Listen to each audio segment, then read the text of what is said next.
Vous venez de débuter votre dernier jour de bonheur. Dans la vie, il y a des jours qui résonnent comme une cassure dans une ligne droite. Des jours où l'on ressent avec une intensité brutale que rien ne sera plus jamais pareil. À ouvrir qu'en Belgique. Une dernière soirée ensemble, un dernier café partagé, un dernier moment d'amusement avec ses enfants. Aujourd'hui, je quitte la Thaïlande pour la Belgique afin de retourner travailler. Tandis que Virginie et nos 4 enfants y resteront encore plusieurs semaines. Le penseur danois Søren Kierkegaard disait que la vie est faite de moments où l'on doit prendre des décisions importantes. Des choix qui comptent vraiment. Ce sont ces instants où on se retrouve face à un tournant et où chaque option semble avoir un impact énorme sur notre avenir. Ce dernier jour de décembre 2024 est un jour où notre vie a basculé. J'ai que 12 kilos de bagages. Donc c'est là qu'on se rend compte que c'est pas moi qui ai tout le bazar dans mes bagages, c'est toi. Non mais c'est parce que t'as tout mis dans le sac à dos parce que pour l'aéroport tu peux pas passer avec plein de choses. Pesons le sac à dos. Et vas-y. Une boîte. La décision n'était pas seulement la mienne. Elle était le fruit d'une réflexion commune, d'un choix familial. Après plus de 3 années de bonheur, d'aventures et de souvenirs extraordinaires, nous avons décidé ensemble de la nouvelle trajectoire de notre vie. Me séparer d'eux, temporairement, pour mieux préparer notre futur commun. Mais revenons quelques instants en arrière. En 2021, lassés par une routine métro-boulot-dodo qui ne nous ressemblait plus, nous avons tout quitté. Maison, habitude, confort. Avec Benoît, mon époux, et nos 4 enfants, nous avons pris la route pour découvrir le monde. Vivre autrement et passer du temps de qualité ensemble. Ces 3 années ont été incroyables. Nous avons transformé le monde en salle de classe pour nos enfants, en terrain d'apprentissage pour nous-mêmes et en une source infinie de souvenirs. Mais comme toute belle aventure, celle-ci a aussi ses défis et ses responsabilités. Aujourd'hui, nous nous trouvons à un croisement. La pause carrière de Benoît touche à sa fin et nos 2 aînés, Olivia et Jill, s'apprêtent à vivre une période intense avec leurs examens qui s'étendent de février à juin. Il fallait trouver un équilibre entre nos rêves d'évasion et les réalités de la vie, les besoins éducatifs de nos enfants et les impératifs financiers pour poursuivre nos projets. Cette attente est interminable. Salut les filles. T'aimes. C'est pourquoi nous avons décidé que Benoît retournerait travailler en Belgique pour quelques mois. Ce retour au travail permettra de renflouer la caisse de bord et d'assurer la suite de notre aventure familiale. Pendant ce temps, les enfants et moi resterons en Thaïlande, où elles pourront se concentrer sur leurs études dans un environnement stable et apaisant. C'est horrible cette journée. C'est la moins heureuse de ma vie, c'est sûr et certain. Il n'y a rien de chouette dans cette journée. Mais pourquoi ne rentrez-vous pas avec lui ? Nous avons fait le choix qu'elle reste en Thaïlande pour une raison simple. En Belgique, les distractions sont nombreuses. La famille, les amis, les fêtes de fin d'année, d'anniversaire. Tout cela, bien que précieux, aurait rendu difficile la concentration nécessaire pour leurs études. Oula, changement de décor. C'est la première fois que je vais dans les toilettes en arrivant dans un aéroport tellement j'ai froid. Je te promets, quand je suis rentré dans cet aéroport, à Phuket, il faisait mourant de froid. J'ai été aux toilettes, j'ai mis mon pantalon, j'ai mis mes chaussures, mes chaussettes en laine de mérinos. Et je suis sorti de là et j'avais un petit peu plus chaud. Mais c'est fini le chaud pour moi en fait, Virginie. Bon vol, t'aimes folie. Embarquement. T'aimes. J'aime bien l'idée que ce soit mon dernier message vocal. Je prends l'avion seul, sans toi et sans les enfants. Je voulais juste te dire que je t'aime très fort. Voilà. Que j'ai passé des merveilleux moments avec toi. Mais j'espère qu'on va encore passer des merveilleux après l'avion ici.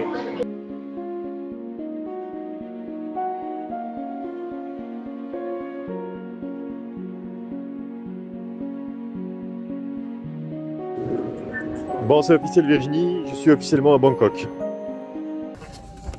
ท่านผู้โดยสารครับพบกับตันนะครับเรากำลังต่อ Ladies and gentlemen, we will connect to National Power in about not more than 1 minute. J'ai dit qu'on avait pas de chance. Il y a tout qui se coupe. Est-ce que vous croyez qu'un avion c'est comme les clés d'une voiture là? Quand vous coupez le contact, vous avez une clé pour l'avion. Il est là, hein, mon avion.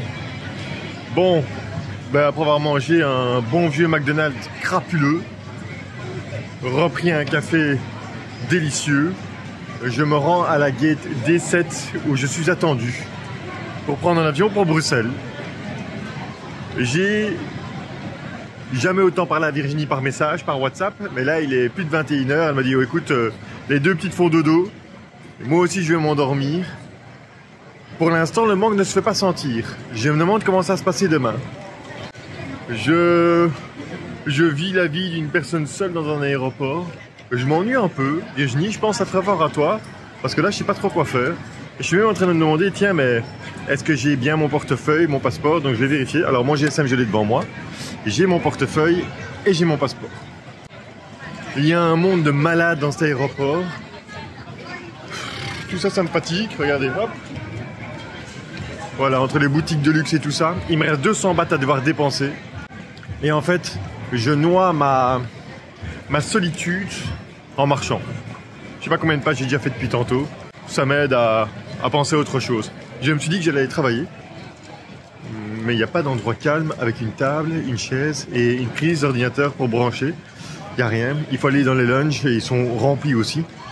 Parce que j'ai quand même été voir les lounges, mais c'est rempli. En fait, c'est les fêtes de fin d'année et dans 2 jours, c'est le nouvel an. Nous sommes le 29 sur Bangkok. Donc en Belgique, il est 21h, en Belgique, il est 15h.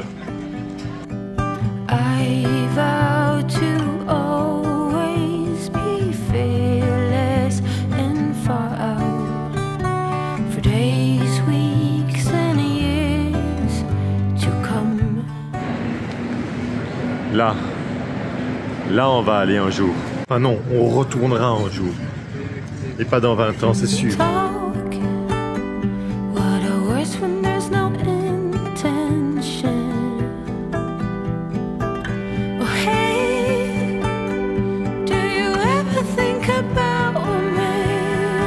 J'ai en profité qu'il n'y a pas trop de bruit autour de moi. J'ai envie de vous montrer ceci. C'est le petit cadeau que Jill m'a fait avant de partir. Avec un « Je t'aime papa » et elle l'a scellé avec du papier collant. Comme ça, elle peut vérifier si je l'ai ouvert ou pas. Alors je me suis dit, mais je vais regarder 2 secondes. Si il n'y a rien, donc je vais respecter sa volonté. Je le ouvrirai que quand je serai en Belgique. Et pas demain matin parce que je vais être fatigué. Je pense que je vais prendre le temps, après m'être reposé, de prendre le temps de l'ouvrir convenablement. J'ai des enfants merveilleux. Ça fait un peu penser comme quand on partait en guerre dans le temps, quand on était l'éloignement, pendant la guerre par exemple, ces courriers postaux qu'on s'envoyait. Voilà, Jill, c'est déjà réussi avant de commencer parce que rien que voir ton écriture, un « Je t'aime papa », c'est inestimable. À 23h là, j'ai la petite larme aux yeux. Après un vol long et silencieux, je suis rentré en Belgique. Ce retour, bien qu'anticipé, il m'a plongé dans un mélange de fatigue et de vide. Coucou, 7h32, je suis bien arrivé à Bruxelles. Rien que sortir de l'avion, ça caillait déjà à fond. Donc prends des habits chauds pour quand tu reviendras. C'était bizarre de ne pas être à côté de toi dans l'avion, ni à côté des enfants. J'étais tout seul, avec des gens que je ne connaissais pas autour de moi. Bref, c'est 12h30 d'avion, c'est long, mais c'est fait. Vous me manquez terriblement. Avant même de rentrer, je suis passé par mon lieu de travail, au cœur de la capitale, pour récupérer mes codes et mes accès. Saint Graal d'un retour à une vie anormale. Oh waouh! Mais laisse-moi te faire aider aussi. Je suis dans le bus 12. Voilà. Il fait froid. J'ai juste un polo et mon pull, mais ça va, ils ont mis le chauffage dans le bus. Il est 7h40 du matin. Ah non, maintenant il est déjà 8h du matin. J'ai 45 minutes de bus qui m'attendent pour rejoindre le centre-ville et aller préparer mon retour au travail au 1er janvier. Et donc je fais un petit crochet par là-bas et puis j'irai à la maison pour me reposer un peu.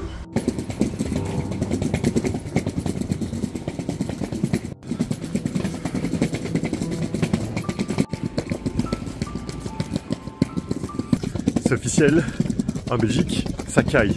Bon, par contre, il est 8h30, il n'y a pas un chat en rue, on est à 2 jours de réveillon. Les rues sont à moi. Il faut juste que je me repère parce que j'ai pas forcément l'habitude de venir par ici. Mais bon, ça fait quand même tout à fait bizarre. Et ce qui est chouette, c'est que j'ai plein de messages de Virginie, via WhatsApp et des enfants. Et ça réchauffe le cœur. Ça fait du bien en fait d'avoir ces contacts longue distance avec l'autre. On ne doit pas écrire des lettres ou... Ah oui, j'ai une lettre à ouvrir, celle de Jill évidemment.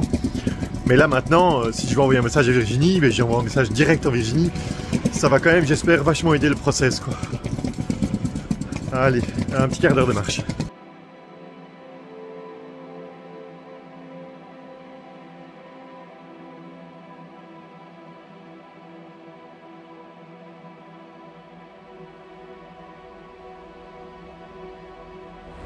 je prends la mesure de l'événement. Ça va faire quasiment 4 ans que je n'étais pas revenu ici dans le coin. Il y en a qui m'ont dit tout a changé. Est-ce que ça a changé? J'en sais rien. Ce bref retour dans cet univers que j'avais quitté depuis 3 ans m'a semblé irréel. Revoir ces murs, la vue depuis la fenêtre, mon ordinateur, mon clavier m'a ramené brusquement à une réalité que je n'étais pas encore prêt à affronter pleinement. C'est maman qui m'a ramené à la maison. Et ça a fait plaisir de la voir. Ce soir-là, je me suis allongé, submergé par les souvenirs des derniers jours et des heures passées avec les filles. La fatigue du voyage, combinée au poids de la séparation, m'a rapidement plongé dans un sommeil profond. Le Nouvel An n'a jamais été une célébration extraordinaire pour moi. Depuis des années, cette date porte une empreinte particulière, celle de la perte de mon grand frère. Avec le temps, la douleur s'est apaisée, mais ce jour reste chargé de souvenirs. Couplé à l'absence de Virginie et des enfants, j'ai ressenti une étrange mélancolie, comme si j'avais ce besoin d'aller le voir, lui parler, partager ce moment en silence auprès de lui et lui expliquer notre décision. Hé, papa, regarde le feu d'artifice. Avec le décalage horaire, j'ai eu la chance de voir le feu d'artifice en Thaïlande que Virginie m'a envoyé. Et puis, je n'étais pas tout à fait seul. Mes parents et mes beaux-parents, toujours bienveillants, étaient là pour me rappeler que même dans l'absence des filles, je pouvais compter sur leur soutien. Je me suis alors couché tôt, préférant me préparer pour mon premier jour de travail plutôt que de m'attarder sur une ambiance qui ne me correspondait pas du tout. Demain sera le premier jour de l'année 2025, le premier jour de reprise du travail, le premier jour de notre nouveau projet. Il y a un objectif à cette nouvelle vie, et cette décision que nous avons prise en famille a un sens, et cela m'aide à surmonter cette épreuve. Les prochains rêves se traceront. Luxembourg, Bruxelles, Schumann, Bruxelles Nord, Bruxelles Centrale et Bruxelles Midi. La gare terminus de ce train. Le réveil a été rude. Entre le décalage horaire et le poids de cette nouvelle routine que je retrouvais, me lever pour affronter cette première journée a demandé un effort. Reprendre les habitudes de vie que j'avais quittées depuis 3 ans. Métro, boulot, dodo, avec quelque chose de déstabilisant. Heureusement, l'accueil de mes collègues a fait toute la différence. Leur bienveillance et leur dynamisme m'ont permis de me sentir rapidement à l'aise, comme si je n'avais jamais vraiment quitté cet univers. La journée, bien que dense, est passée à une vitesse folle. J'avoue, j'ai quand même été super bien accueilli, et ça fait vachement plaisir. Ça met du baume au cœur pour le futur. Et puis, un accueil, c'est quand même toujours très important, non? Un bon accueil. C'est peut-être même ce qui est le plus important. Ça fait plaisir. Ça aide pour la suite. Ça y est, c'est le même jour qu'hier, sauf qu'on est le jour suivant. En apparence, il n'y a eu aucune variation. Je me suis levé, j'ai déjeuné, j'ai pris le train, je suis venu ici, je vais travailler, je vais rentrer chez moi, je vais prendre une douche, je vais aller me reposer.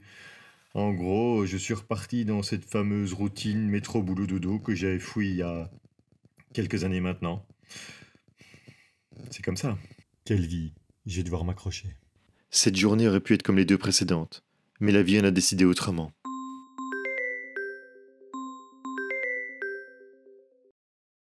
Oui, allô? Allô. Comment tu vas, petit frère? Benoît, je suis désolé.